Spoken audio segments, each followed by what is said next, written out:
Salam, vaxtı xeyir olsun. Biz bu 7-ci coğrafya dərsindən bölmə 4.1 hava şəraiti nədir mövzusuna baxacağıq. Gəlin vaxtırmadan mövzuyla tanış olaq. Yer kürəsinin Günəş sistemindəki digər planetlərdən fərqi burada canlı aləmi mövcudluğudur. Canlı aləm isə atmosfer, litosfer, hidrosfer və biosferin qarşılıqlı əlaqəsi nəticəsində yaranmışdır. Məsələn, bitkilərin inkişafı üçün təbiətdə suyun, torpağın və havanın olması zəruridir. Daha sonra yer kürəsinin təbəqələrində baş verən prosesdən əmələ gəlməsi və inkişafı üçün enerji lazımdır. Bu enerji mənbəyi günəşdir. Daha sonra litosfer süxurların aşınması, hidrosferdə suyun buxarlanması, biosferdə fotosintezin baş verməsi və atmosferdə isti və soyuq havanın formalaşması üçün günəş əsas amildir. Bura qədər oxuduq. Gəlin mətni daha yaxından təhlil edək. Dedik ki, Günəş sistemindəki yeganə həyat olan planet yer kürəsidir. Yəni bunu əzbər bilirik çox güman ki hamımız. Daha sonra canlı aləm isə atmosfer, litosfer, hidrosfer və biosferin qarşılıqlı əlaqəsi nəticəsində yaranmışdır. Hansı təbəqələrimiz oldu? Atmosfer, litosfer, hidrosfer və biosfer. Və bunların qarşılıqlı əlaqəsi nəticəsində yaranmışdır. Məsəl üçün, bitkilərin inkişafı üçün təbiətdə suyun, torpağın və havanın olması zəruridir. Yəni, bitkilərin inkişafı üçün bu elementlərin olmağı, yəni bu komponentlərin olmağı təbiətdə mütləq şəkildə vacibdir.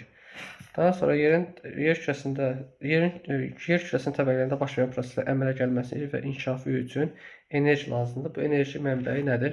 Təbii ki, bu enerji mənbəyi günəşdir. Bu enerji litosferdə suların aşınması, hidrosferdə suyun buxarlanması, biosferdə fotosintez prosesinin baş verməsi, atmosferdə isə isti və soyuq havanın formalaşması üçün günəş enerjisi əsas amildir. Buna qədər oxuduq. İndi fəaliyyət suallarına cavab verək. Fəaliyyət suallarına baxaq.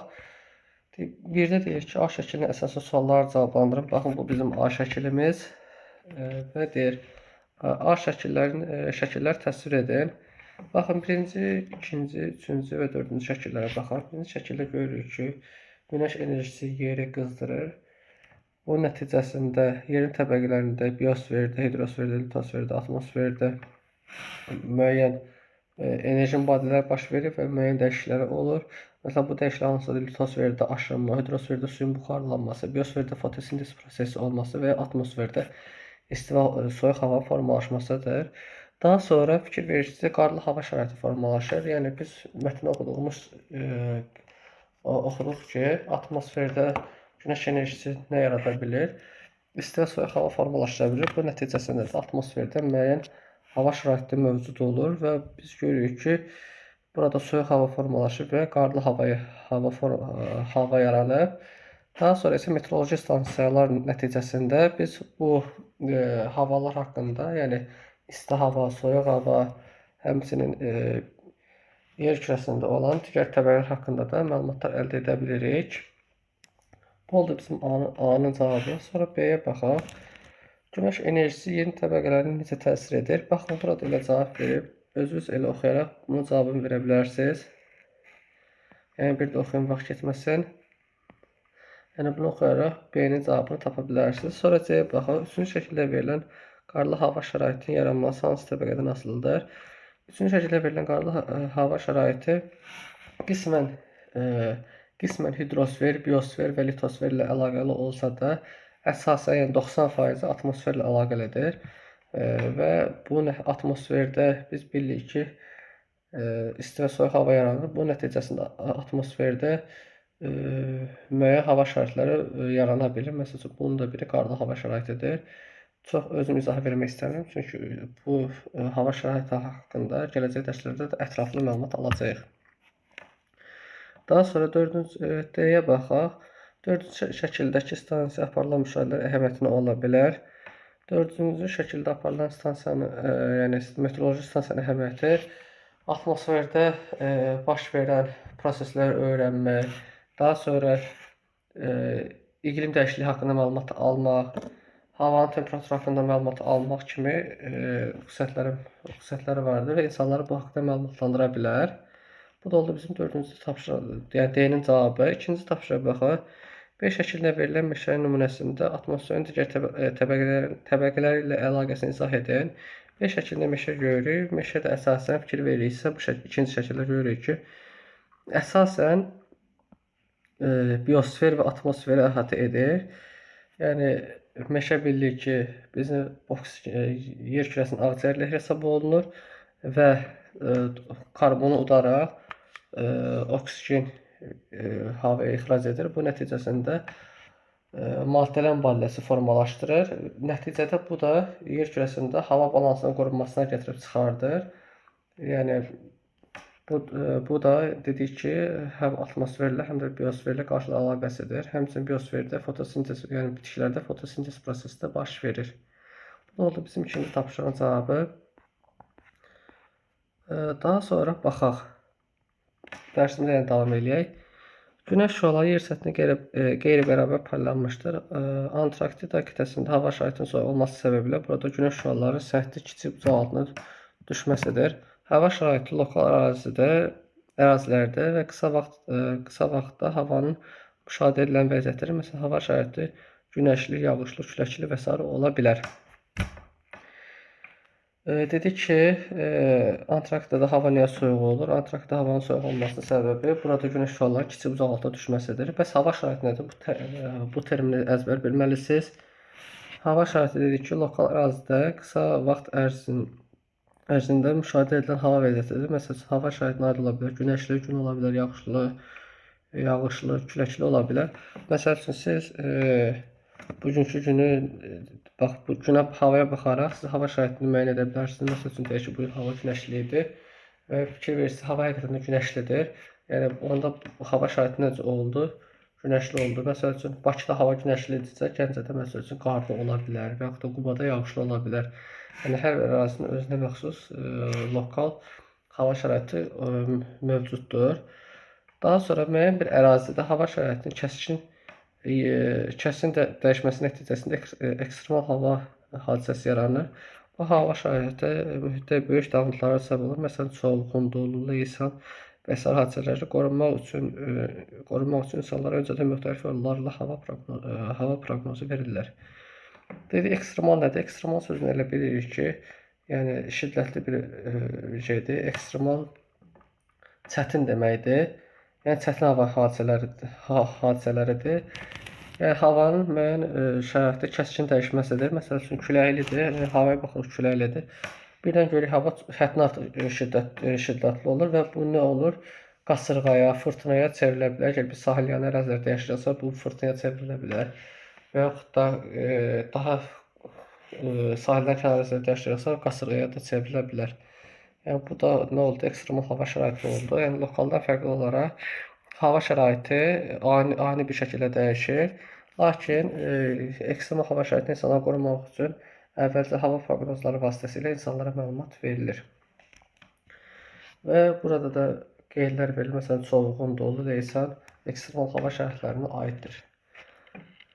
Daha sonra müəyyən ərazidə havanın gələcək vəziyyətinə aid tərtib edilmiş məlumatlar toplusu nə adlanır? Hava proqnozu adlanır. Hava proqnozunun tərifi nə oldu? Müəyyən ərazidə havanın gələcək vəziyyətinə aid tərtib edilmiş məlumatlar toplusu hava proqnozu adlanır. Hava proqnozu atmosferdə böyük miqyasda baş verən proseslərin təhlili əsasında hazırlanır.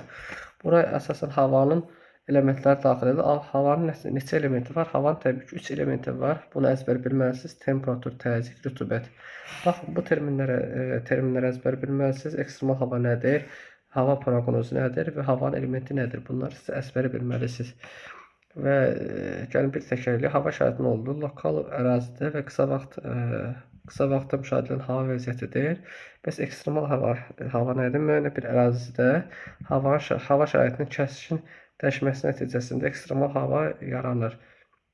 Yəni, açar sözümüz burada hava şəraitində lokal, ekstremalda kəskin və hava proqnozunda isə məlumatlar toplusu ilə tərifləri yadda saxlaya bilərsiniz. Hava proqnozu tərifi nə oldu? Müəyyən ərazidə havanın gələcək vəziyyətinə aid tərtib edilmiş məlumatlar toplusu hava proqnozu adlanır. Daha sonra havanın elementlərini yadda saxlamaq lazımdır. Havanın 3 əsas elementi var. Temperatur, təzyiq və rütubət. Yəni, siz bunu əzbər bilməlisiniz. Baxın, siz bunu əzbər bilməlisiniz. Sonra fəaliyyət suallarına baxaq. Üçüncü sualda deyir ki, C və D şəkillərində təsvir edilən hava hadisələr arasında fərqi izah edən. Baxın, bu C, bu isə D-dir. C-də hava şəraiti təsvir olunmuşdur, yəni lokal ərazidə təsvir edilən, yəni lokal əraziyə məxsus bir hadisədir, yəni küləkli bir havadır, bildiyimiz adi bir küləkli bir havadır. Fikir verirsə, insanlar dənizin qırağında durur, dənizi seyr edir və yaxud da özləri üçün müəyyən bir istirahət edirlər. Amma D-yə baxırıq, D-də isə fırtınalı havadır, yəni ekstremal bir havadır. Fikir verirsə, körpülər su altında qalıb, salyan ərazilər dalğalar nəticəsində döyəclənir və bu da insanların yaşayışı üçün təhlükə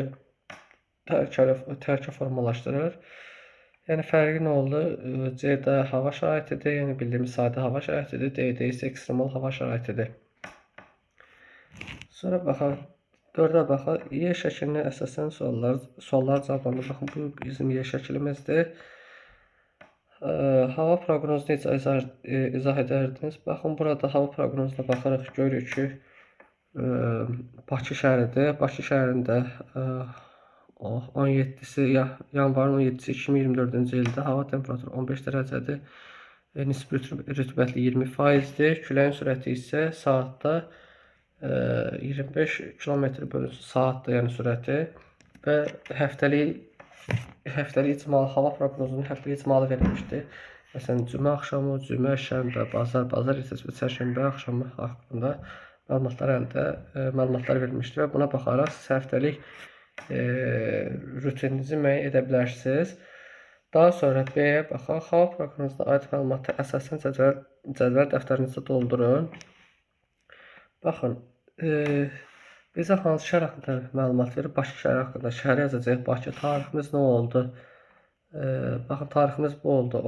17 yanvar 2024-cü il. Temperatur neçə dərəcədir? 15 dərəcədir. Daha sonra küləyin gücü 25 km/saatdır. Saatda yəni 25 km-dir. Buraya 25 km/saat yazacaqsınız. Küləyin istiqaməti, baxın, küləyin istiqaməti əsasən, baxın, burada qeyd olunub. Buranı təmizləyim, daha sizə yaxından göstərim. Küləyin istiqaməti siz azimutdan bilirsiniz ki, artıq bu isə şimal-şərqi göstərir, yəni şimal-şərq istiqamətlə əsər bir küləkdir. Daha sonra rütubət 20%-dir. Daha sonra havanın vəziyyəti buludludur. Yəni belə. Dedik ki, şəhər Bakı oldu, tarix oldu 17 yanvar 2024-cü il, temperatur 15 dərəcə, küləyin gücü 25 km/saat. Daha sonra küləyin istiqaməti şimal-şərq, rütubət 20%, havanın vəziyyəti buludludur. Sonra C-yə baxaq. Proqnoz cədvəlinə əsasən günəşli, buludlu, yağışlı və qarlı günlərə müəyyənləşdirin, həmin günlərin temperaturunu müqayisə edin. Baxın, günəşli günü cümə axşamı, yəni 17 dərəcədir. Sonra baxın, yağışlı gün fikir verirsə bazardır, temperatur 10 dərəcədir. Daha sonra baxaq və qarlı gün. Qarlı gün isə fikir verirsə bazar ertəsi, yəni birinci gündə -5 dərəcədir. Fikir verirsə günəşli gündə temperatur daha yüksəkdir, bu təbii müsbət 17 dərəcə. Bazar ertəsində isə bazarda da doğrusu müsbət 10 dərəcədir, yəni buludludur, günəşin qarşısı kəsilib və temperatur nisbətən aşağı düşür və yağıntılıdır. Və fikir verirsə bazar ertəsində artıq hava kəskin şəkildə soyuyub, -5 dərəcəyə qədər düşür və qarlı hava şəraiti özünü göstərir. Sonra 5-ə baxaq. Sizcə D şəklindəki hava şəraiti yer şəklindəki hansı günə uyğun gəlir? Cavabınızı əsaslandırın. Yer şəklinə baxaq. D şəklindəki hava şəraiti, fırtınalı hava hansı günə uyğun gələr? Hansı günə uyğun gələr? Onu müəyyənləşdirək. Buranı mən təmizləyim. Baxaq. Fırtınalı havadırsa, bu təbii ki, küləkli və yağışlı günə uyğun gələcək. Baxaq. Uyğun gələcək. Baxın. Şənbə və bazar günü uyğun gələcək. Fikir verirsə, şənbə və bazar günündə yağışlı günlər müşahidə olunur. Şənbə günündə şimşək çaxacaq, həm də yağış yağacaq. Bazar günündə isə ancaq yağış yağacaq, şimşək çaxmayacaq. Yəni biz də görürük ki, fırtınalı havadır, yəni yağışlı və küləkli havadır. Şənbə və bazar gününə uyğun gələcək. Dərsimiz bu qədər. İzlədiyiniz üçün təşəkkür edirəm. Kanala abunə olmağı unutmayın. Gələn videolarda görüşənədək hələlik.